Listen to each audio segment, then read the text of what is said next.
Hello everyone and welcome to another glaze of the week. What glaze do we have here for you today? We have a white glaze. We have a earthenware glaze. We have a glaze that can be or behave in many different ways depending on what clay body it's applied to and what method that you apply it. So what kind of glaze is it? It's an earthenware glaze. It's a cone 03 glaze, 1100 degrees Celsius, and in Fahrenheit that is 2014 degrees Fahrenheit or 2014. Okay, so what have we got?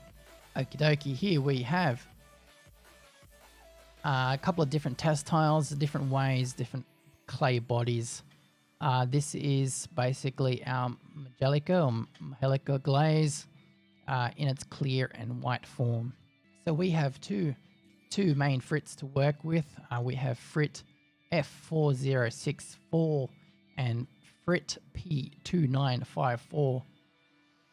These frits are ferro frits, and they create the main body of this glaze with some china clay or kaolin.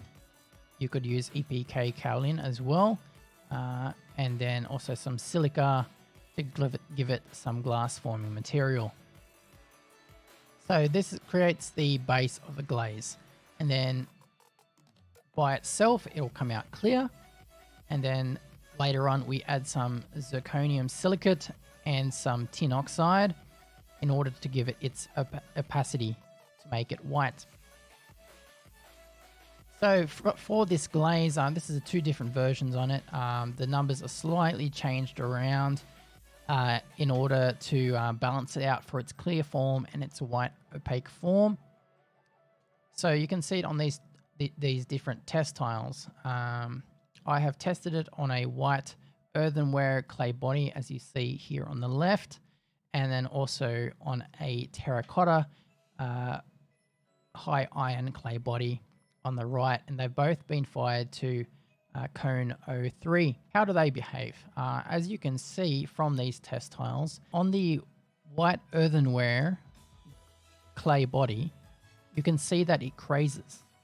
So if that's the effect you're after, go with that. And then actually when you fire it, you won't actually see these crazing, these crackles or crazing happening with that top test tile you see with the white on top of the earthenware clay body.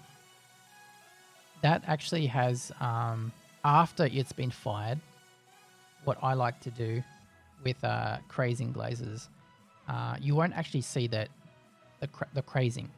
So what you do, you grab a bit of a paper towel or tissue or something like that, and then you put a drop or two drops of drawing ink. Personally, I like to use Sumi ink, which is a Japanese calligraphy ink. It's a water-based ink. I like to use Sumi ink because it's super refined. Has a very fine mesh substance to it. But you can also use black Indian ink instead. It works exactly the same, just I prefer the Sumi ink. I have tried other inks as well, tried pearlescent inks and stuff like that. Special effects water-based inks don't really work that well. Their particles are not ground fine enough. Sometimes they have metallic flakes and stuff like that, which hinder the process as well. I have tried artificial drawing inks such as blue drawing ink and also red drawing ink. I've tried that. They do work, but they don't look very natural. The sepia drawing ink, which is like a brown color drawing ink, that works, but it's a brown. So if you like that vintage brown, maybe go for that. It'll work. Depends what your taste is. I'm not into high vibrant colors.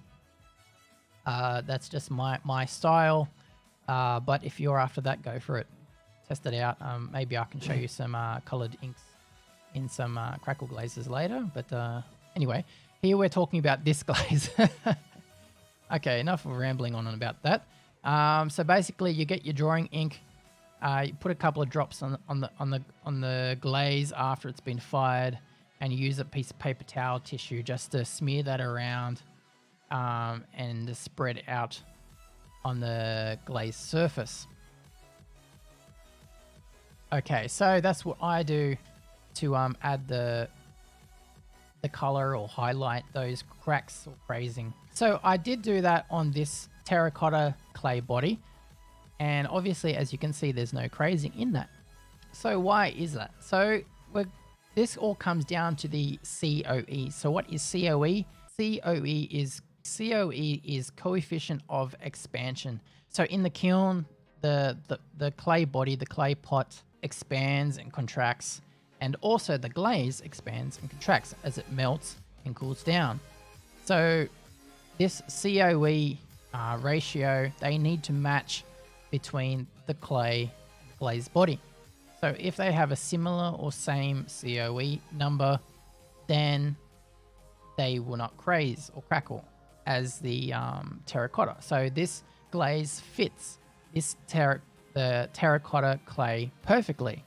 It doesn't craze at all. But when the clay body and the glaze contract at different percentages, then they don't fit 100%. So the glaze starts to crack as it cools down. That's what creates crazing. And that's why a lot of people don't like crazing, because it can cause other issues down the track, especially if you're in production pottery and functional pottery. Anyway, we're here to talk about this. So these glazes are behaving in different ways. So again, we have the white earthenware clay body, and we have the terracotta high iron clay body. At the top there, we have a yellow strip going along that top edge. So what is that? Okay, what I did there, after I applied the white glaze, I dipped the tile a high iron glaze, something like a Tenmoku glaze, something like that. It was either brown or a black glaze for earthenware. And basically, I just wanted to see how it would react on top of a white glaze. And what it did, it just basically watered it down, and you get that yellow instead of a black. So that's what that yellowy strip at the top is. Okay, so what in our notes, what have we got written down? We've got terracotta shows through on thin application. So as you can see on the terracotta test tile, the darker one there, I was brushing these glazes on.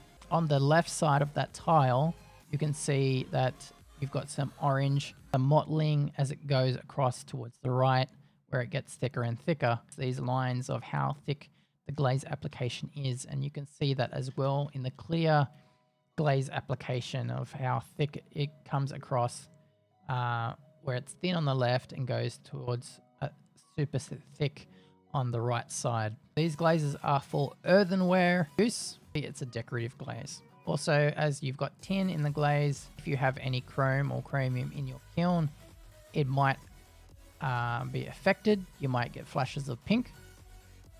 Could be possible. There are a million variables with ceramics, so it's just these sort of things you have to take into consideration. This glaze is designed to have brush decoration over the top. So what you can do, you can, if you have a pot and then you use this glaze on your pot, what you can do, you can have like a cobalt blue and oxide, an oxide mix, and you can actually brush that as decoration on top of this glaze. And what this glaze will do, it'll absorb that pigment and it'll show through that decoration on top of your artwork. So it's a very good glaze to show decoration on top of, if you're interested in that Majolica decoration style of pottery. That's what this glaze is here for, and I hope you're doing well, and I hope that you have a blessed week. Peace out. I'm Sean Jackson, and this is Serene Ceramics. Cheers.